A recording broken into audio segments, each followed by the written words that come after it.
The song reminds that God is a God who gives everything to us freely. He gives His salvation to us freely. Salvation is not dependent on my part, it is everything that God has done for me.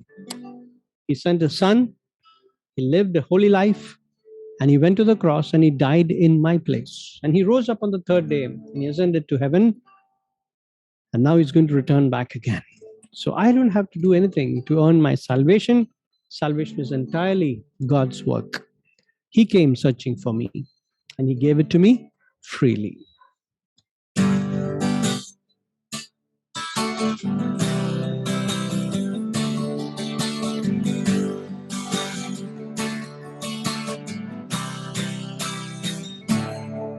So freely flows the endless love you give to me.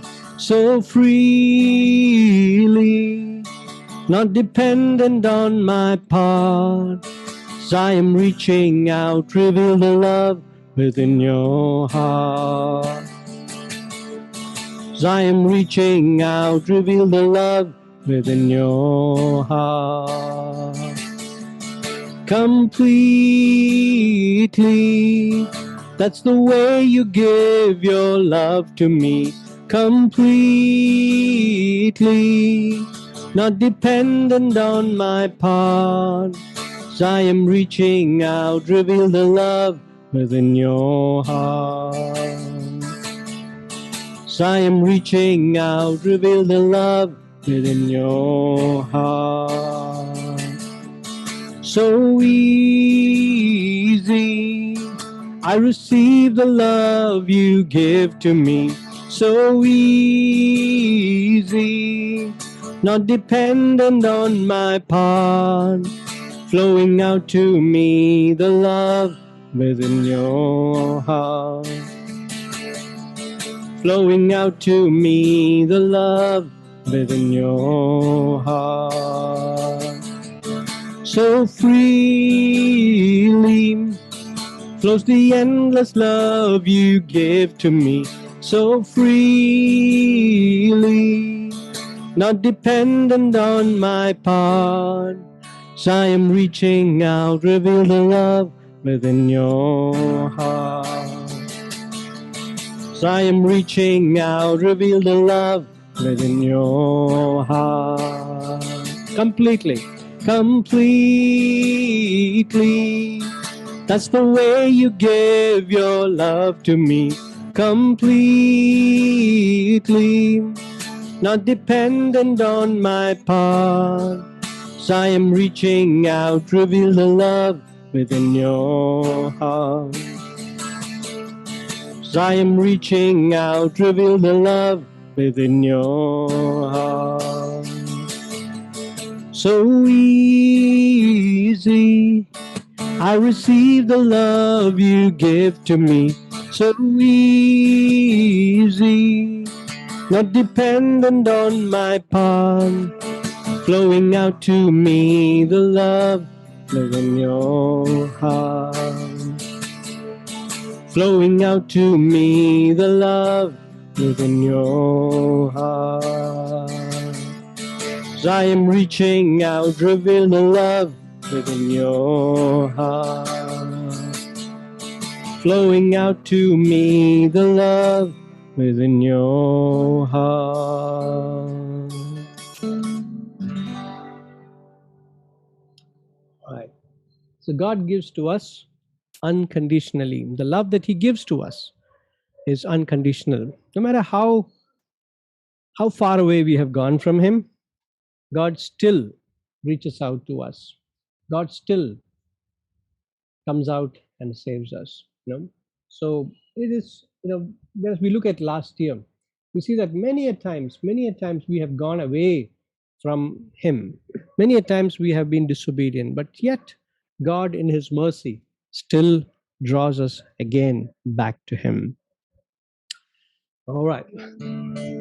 Day after day after day, you have been faithful to me. Day after day after day, You have been faithful to me. Day after day after day, I've known your grace. Day after day, week after week, year after year, I will declare your glory. I will declare your greatness. I will praise your name. I will declare your glory. I will declare your greatness, and I will praise your name. Day after day after day, you are my Savior, my friend. Day after day after day, I'm not alone. Day after day, week after week, year after year, you will be right beside me. You will be here to guide me. And I will praise your name. You will be right beside me. You will be here to guide me. And I will praise your name.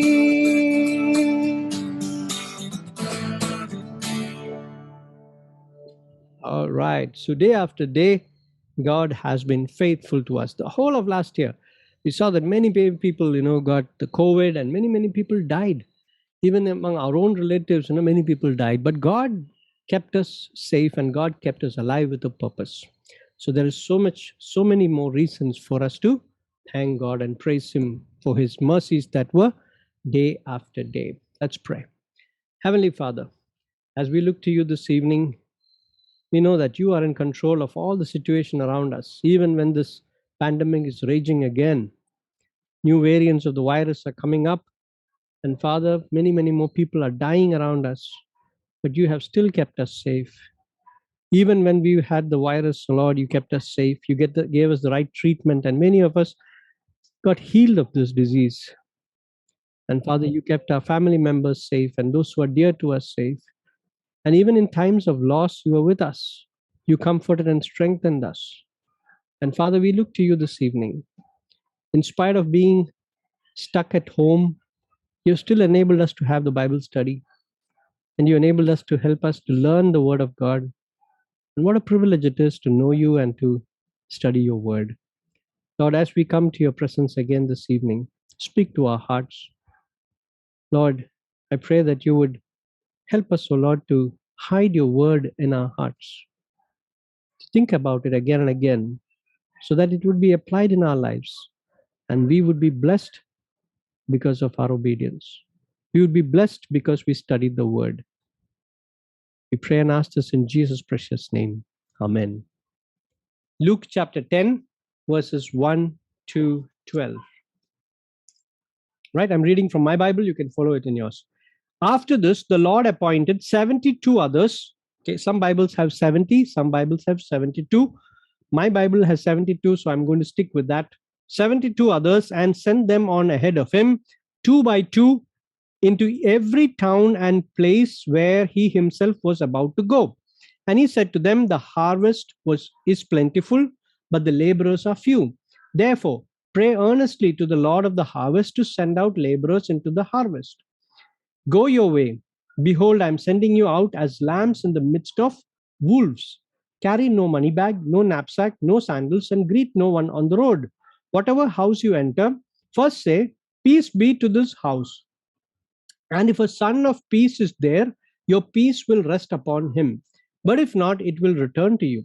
And remain in the same house, eating and drinking what they provide, for the laborer deserves his wages. Do not go from house to house. Whenever you enter a town and they receive you, eat what is set before you. Heal the sick in it and say to them, the kingdom of God has come near to you. But whenever you enter a town and they do not receive you, go into its streets and say, even the dust of your town that clings to our feet, we wipe off against you. Nevertheless, know this, that the kingdom of God has come near. I tell you, it will be more bearable on that day for Sodom than for that town. All right.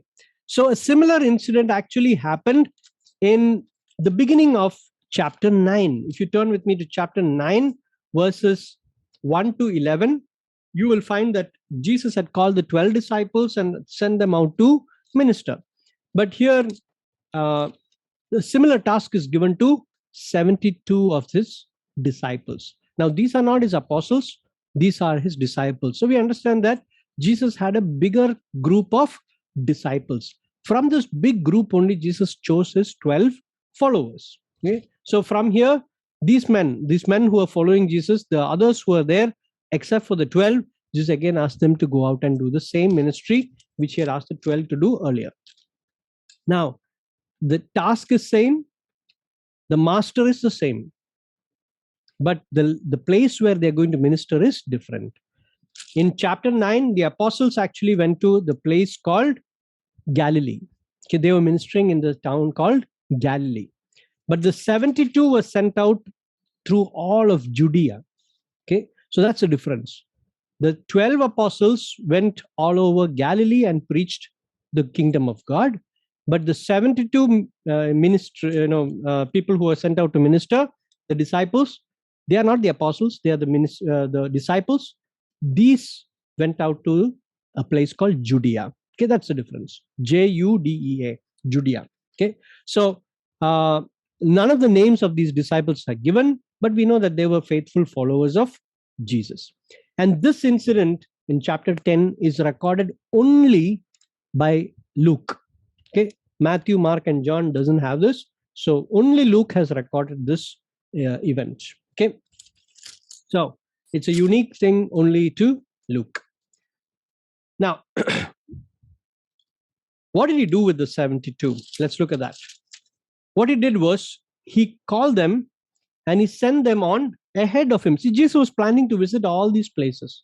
Wherever these men went, those were the places that Jesus was planning to visit. So before he went there, these people went in advance and they ministered to those places. Okay, so 2 by 2 he sent them. Okay, last time also we said, why Jesus sent 2 by 2? When one falls, is weak, the other person actually strengthens. When one is discouraged, then the other can encourage him. When one actually makes some problem and faces some problem, the other can actually take up the preaching. See, so the ministry will not suffer if you go 2 by 2. The majority of them, at least one of them, would be well to preach. Okay, when one is preaching, the other will be praying, and the other one will be helpful. So always Jesus sent it 2 by 2. Now, sending on ahead of them. Actually, that word that that Bible uses for that is actually ambassadors. Ambassadors are people who represent the king or the kingdom. Okay, ambassadors are people who represent the king or the kingdom. So as ambassadors of Jesus, they went ahead of them. Okay, so which means Jesus's authority was with them. Jesus's power was with them. So he gave them all the power that was needed to do that ministry that he was sending them to do. Remember that John the Baptist came before Jesus and prepared the way. The same way, these men also were going and preparing the way for Jesus to follow and come. Okay, so the people in those places would know that Jesus is coming there and they would be ready. Their hearts would be ready to listen to his voice. So here we go. The ambassadors are going to be sent out 2 by 2 into all the places where Jesus was going to visit. Then Jesus makes a very strong observation. What is that? Verse 2. He said to them, the harvest is plentiful. Okay. Now, Jesus was not talking about agriculture. He was not talking about farming here. He was not saying, okay, time for harvest. You guys go and do the harvest. No. What was he relating the harvest to? Souls to be saved. Jesus linked the souls to be saved. Jesus used as an example and said, the harvest is plentiful. Souls to be saved into the kingdom. They were ready for harvest. They were ready to come and join the kingdom. And Jesus looked at them and he saw the hearts of the people ready to be harvested. So Jesus told them that harvesting time is ready. And second thing he said was, observation he made was, laborers are few. Imagine the sadness of a farmer. When the harvest is full, it's all ready, but there is nobody to help him to bring in the harvest. The farmer would feel that, all his effort to bring forth this harvest has been wasted if he can't bring it in. The harvest will slowly, if the sun and the heat comes on, what will happen? The harvest will actually become bad. All those ripe unto harvest will actually become decayed, and all these plants will fade away. So that will be a big loss for the farmer. His whole harvest will be lost. So Jesus is actually sad because the laborers are few. Who are the laborers? These 72 are being sent out as laborers. People who go out and preach the kingdom of God are the laborers. Okay, that they are the ones whom the master has sent out to do that work. So when you and I do that, we become the privileged laborers. We are the special laborers whom God is sending out into the world to reap the great harvest, which is ripe, which is ready. So Jesus tells them, the harvest is plentiful, but the laborers are few. So there is a problem here. Few laborers, great harvest, big harvest, but very few laborers. What is the solution to this problem? Jesus gives us a solution to the problem also. He says, therefore, pray earnestly to the Lord of the harvest to send out laborers into his harvest. The harvest belongs to the master, okay, the Lord of the harvest. The harvest belongs to the Lord of the harvest. The laborers also belong to him. So what should we do?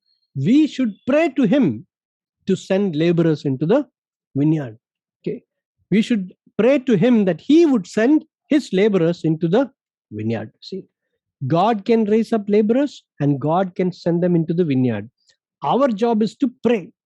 Sometimes, it might be the laborer himself who will be praying. So God will say, you go. See, sometimes we will be the answer to our own prayers. When I'm praying, God would say, okay, Manu, now you go. Unless I pray, I can't go.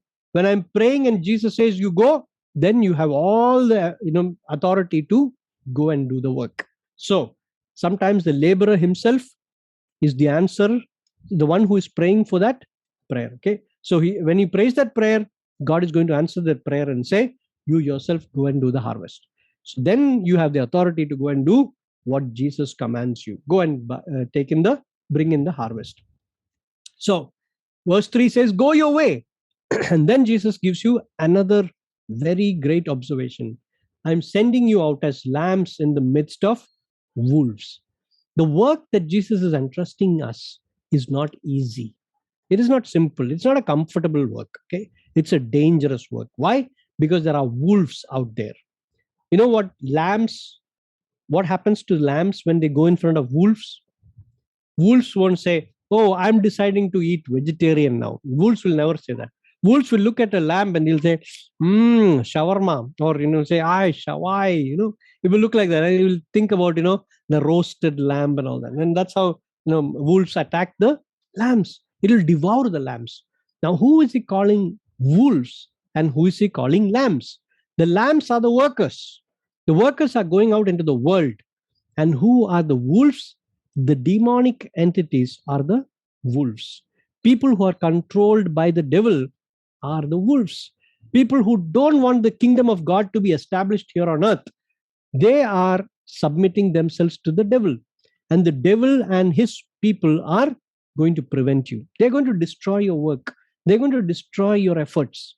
And that is what Jesus calls the wolves. Okay, people who are influenced by the devil, people who don't want the kingdom of God to spread, people who are against Christ.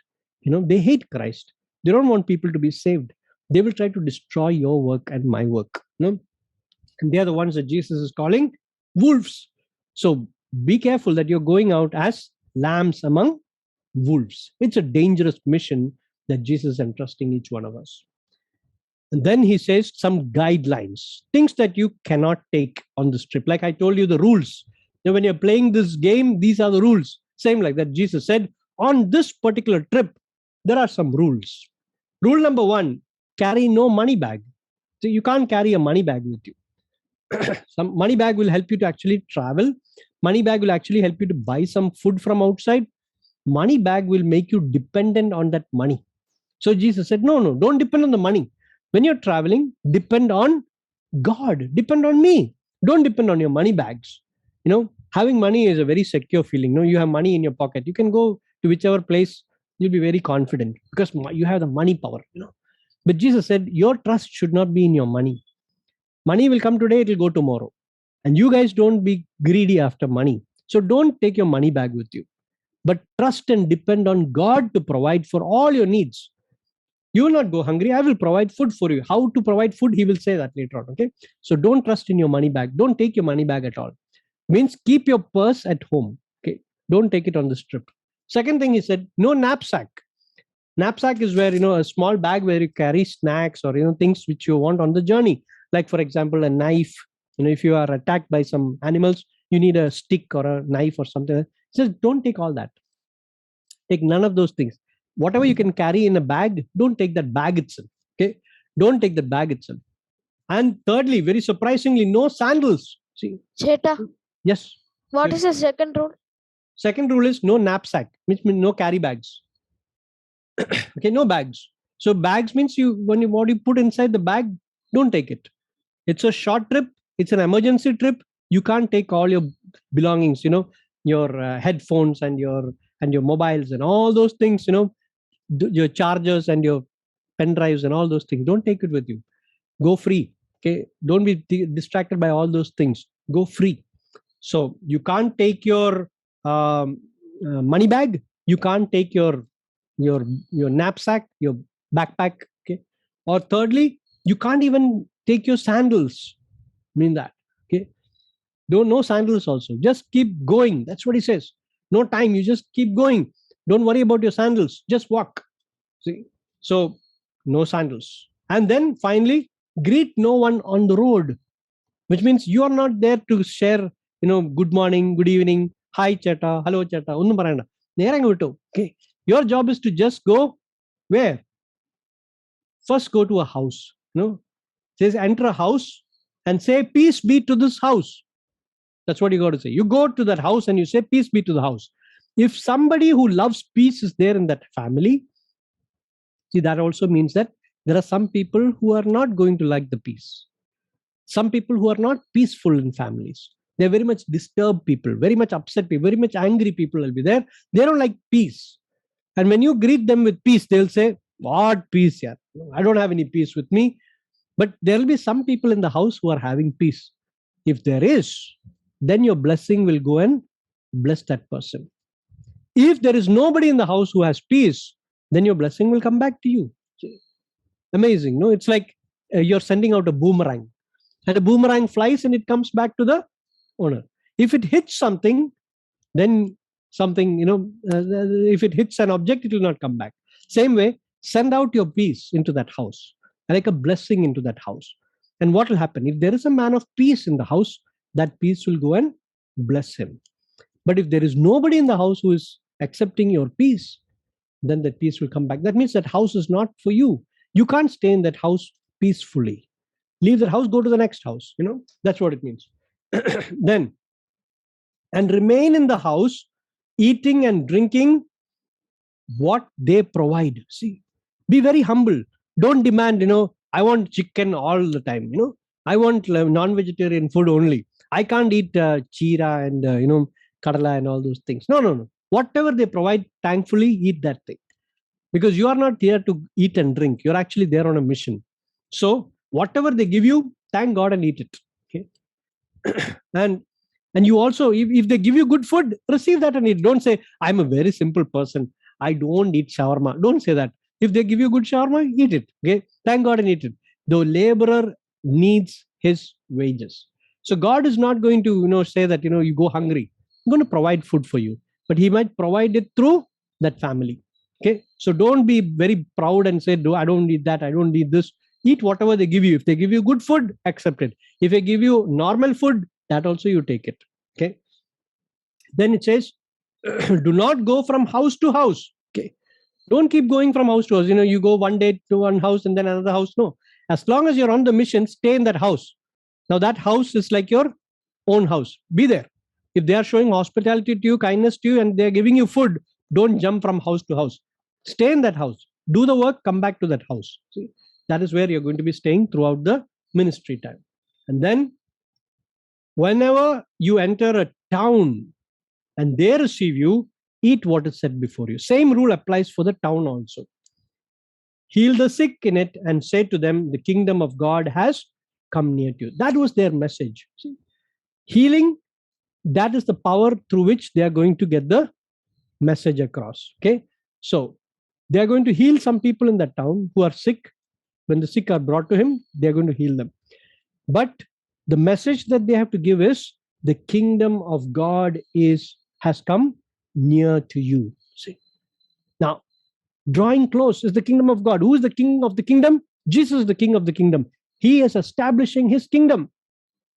Now, you can be healed, but not be a part of the kingdom. You see, that's a sad tragedy. You can be healed. You can restore your eyes. You can see clearly and not be a part of that kingdom. You can have your legs and walk, but not be a part of the kingdom. So Jesus does not want that.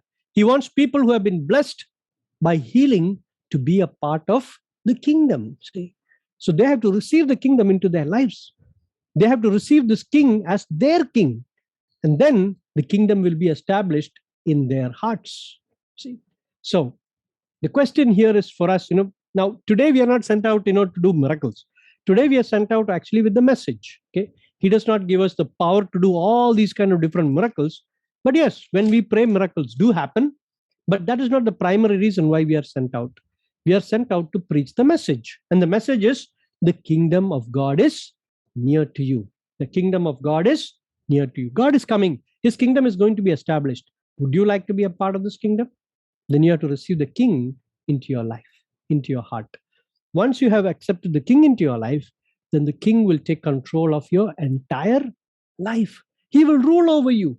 He will make sure that your heart becomes his kingdom. He'll establish his kingdom in your heart. Then he says, whenever you enter a town and they do not receive you, see, there are going to be people who are going to say no to your message. There are going to be people who are not going to welcome you.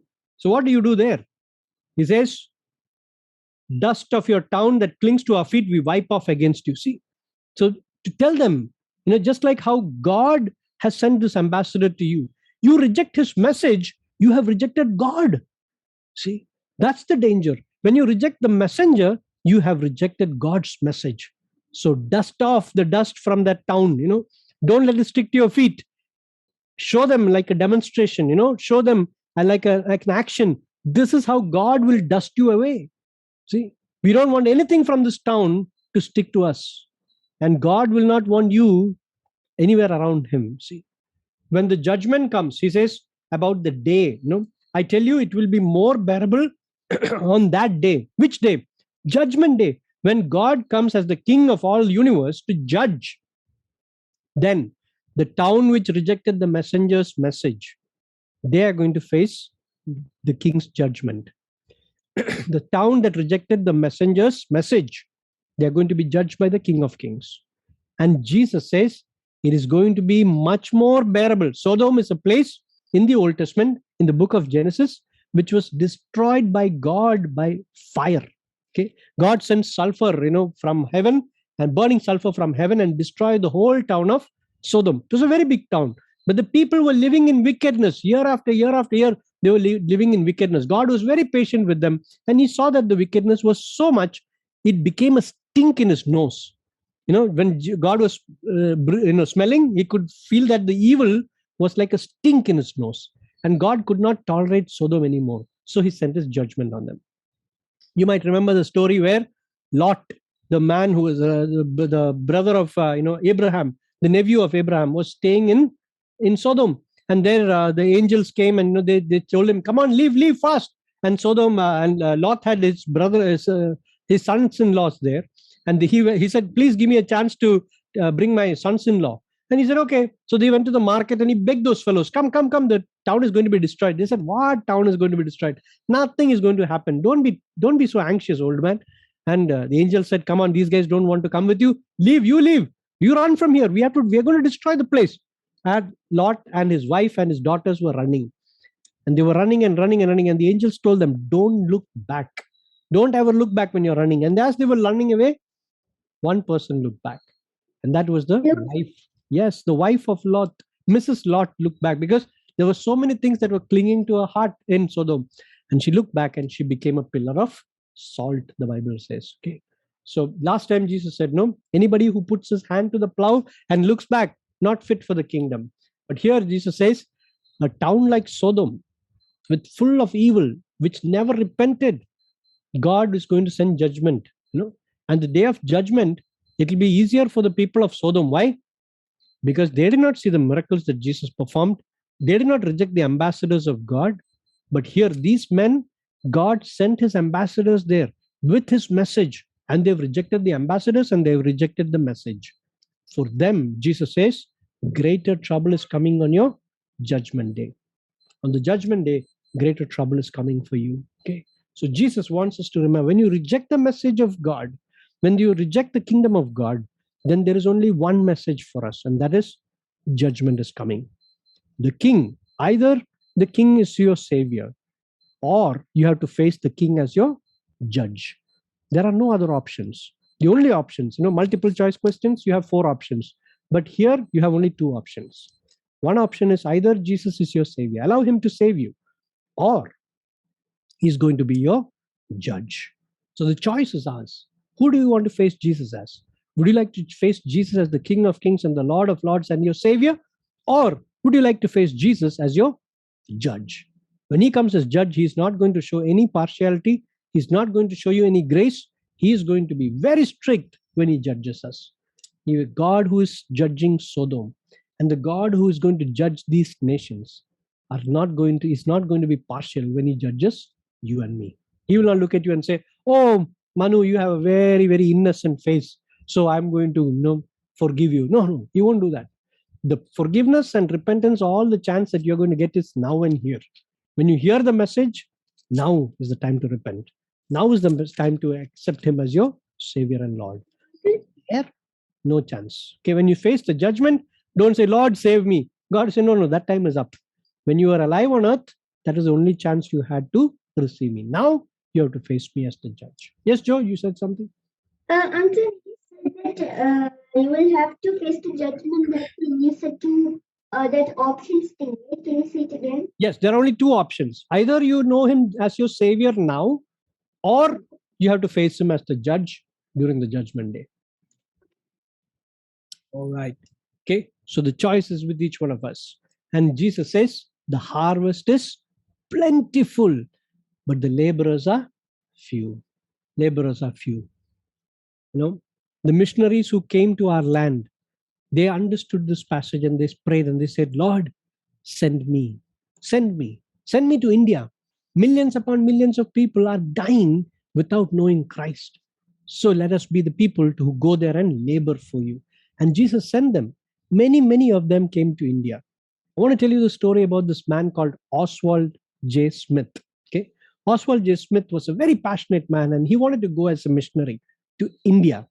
And he wanted to go as a missionary to China. These were the 2 countries where America was actually sending people to, missionaries to. And at that time, Oswald J. Smith, he was not well educated in the sense that he did not have, a great knowledge of the Indian languages. So whenever you're coming to India as a missionary, you should know one of the local languages. That is one of the requirements. So Oswald J. Smith, he came for the interview and he wanted to be interviewed by the missionary board. They are the ones who send the missionaries. So when he came in front of the missionary board, he said, sir, from my childhood, I have this desire to go as a missionary to India. Would you send me? And the interview board considered all his qualifications and they found out that he does not speak any Indian language. So he said, no, Oswald, you can't go. You're not qualified to go. And so his offer was rejected. Next year again, he studied some local language and then he went again. But then they had so many applicants that year that they said, Oswald, there are better people than you to go as missionaries. So again, we are rejecting you. So second year also, he was rejected. Third year again, he studied more languages.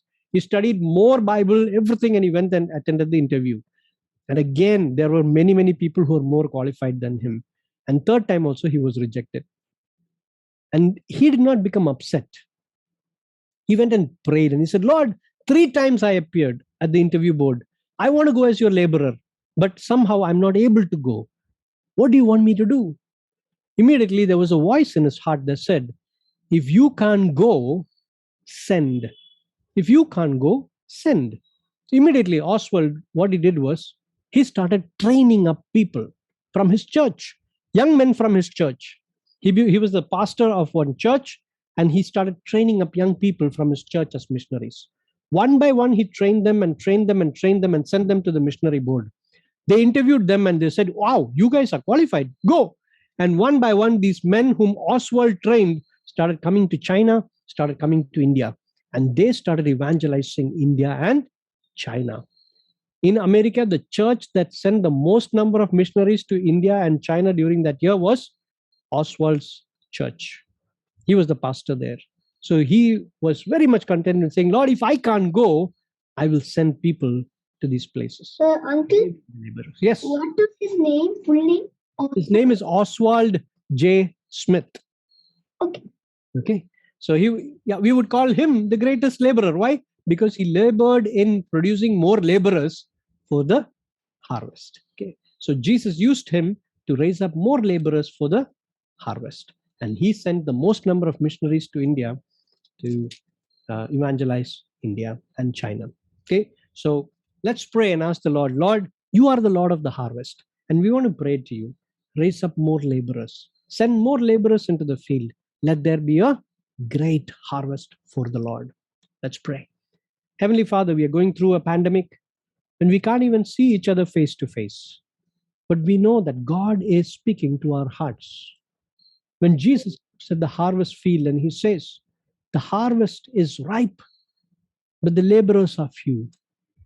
Father, I pray that the Lord of the harvest, that you would send out your laborers into the vineyard from among these young children who are listening to you, that they would be the ones who would step up and say, Lord, send me, I will go.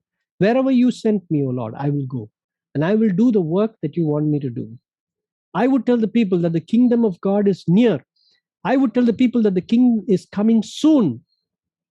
And they need to prepare their hearts to receive you. Help me, O Lord, as we pray this evening. Help us to understand that God is serious about this. When we face him as judge, our opportunity would be over. But before that, today, help us to understand that we have to know you as Savior today, so that we will not be judged on that day. We don't want to be along with Sodomites.